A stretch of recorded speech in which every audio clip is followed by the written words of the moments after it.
नमस्कार, vocal TV में आप सभी का बहुत बहुत स्वागत है। मैं हूं आपके साथ लक्षिका और आज हम इस वीडियो में भारत और मालदीव्स के बीच में जो विवाद चल रहा है उसको लेकर कुछ बातें आपके सामने रखेंगे। भारत के प्रधानमंत्री नरेंद्र मोदी की यात्राएं आए दिन चलती रहती है। स्क्रीन पर आपको समुद्र किनारे पीएम मोदी की तस्वीरें दिख रही होंगी। ये भारत के लक्षद्वीप आइलैंड का है।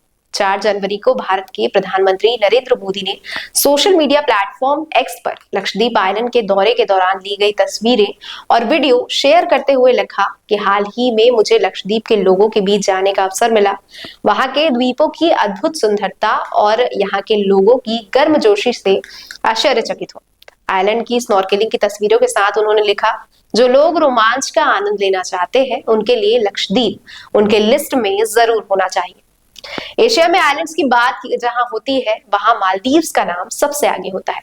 मालदीव साउथ एशिया के इंडियन ओशन में आइलैंड का समूह है जो अपनी खूबसूरती के लिए दुनिया भर में पर्यटन यानी टूरिज्म के लिए जाना जाता है। लेकिन पीएम मोदी के लक्षद्वीप आइलैंड के पोस्ट के बाद भारत के ही नहीं विदेश के लोगों ने भी लक्षद्वीप आइलैंड की सराहना करते हुए इसे मालदीव्स की जगह बेहतर विकल्प की तरह बताया। इस बात से मालदीव्स के मंत्रियों में नाराजगी छा गई, जो भारत के प्रधानमंत्री के एक्स पोस्ट के रिप्लाई के रूप में नजर आई, जिसमें एक मंत्री ने कहा कि मालदीव्स के आइलैंड के सामने भारत का लक्षद्वीप कुछ भी नहीं है।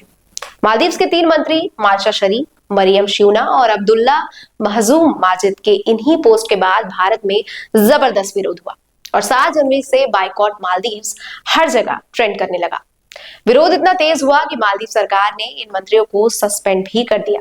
आपको बता दें, इंडियन एक्सप्रेस के मालदीव में पर्यटन मंत्रालय के आंकड़ों के एनालिसिस के मुताबिक 2023 में मालदीव्स के कुल टूरिस्ट में 11.2% यानी 18.5 लाख हिस्सेदारी भारत की रही।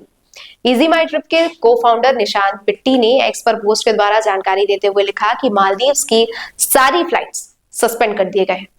अब आप अंदाजा लगा सकते हैं कि इस बाइकॉट ट्रेंड का मालदीव्स पर क्या असर हो सकता है।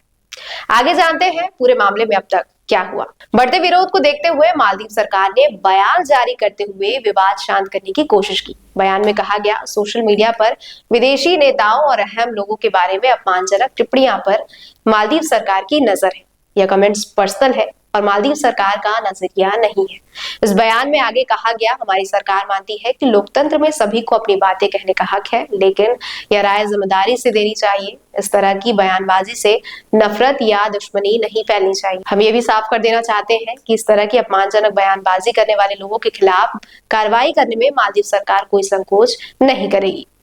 इसके साथ ही मालदीव्स के टूरिज्म इंडस्ट्री रक्षा मंत्री ने कहा कि भारत हमारा साझेदार है, मुसीबत के समय हमेशा साथ खड़ा रहा है और टूरिज्म इंडस्ट्री में सबसे बड़ा सहयोगी है।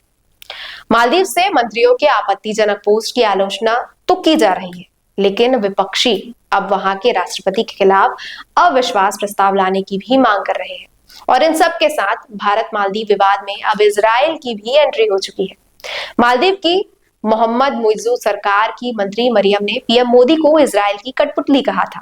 इसके बाद भारत में इजराइल की एम्बेसी ने एक्स पर पोस्ट करते हुए लिखा कि हम सरकार के अनुरोध पर डिसैलिनेशन प्रोजेक्ट यानी खारे पानी से नमक निकालने की प्रक्रिया के सिलसिले में बीते साल लक्षद्वीप गए थे।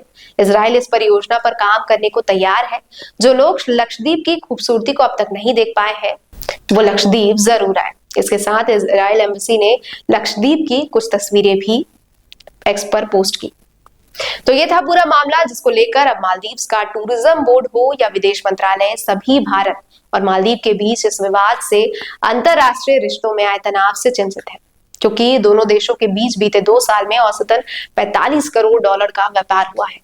अगर राजनीतिक संबंधों की बात की जाए तो मालदीव्स के राष्ट्रपति मोहम्मद मुइज़्ज़ू चुनाव में इंडिया आउट किनारों के साथ चर्चे में रहे थे। इसके अलावा मुइज़्ज़ू ने भारत सरकार से अपनी सेना लौटाने की अपील भी की थी, लेकिन इस वक्त अर्थव्यवस्था को देखते हुए मुइज़्ज़ू ने मालदीव्स को बहरे रखने की बात कही है। अपडेट और ऐसे ही खबरों के साथ हम फिर से लौटेंगे, तब तक आप जुड़े रहिए वोकल टीवी के साथ।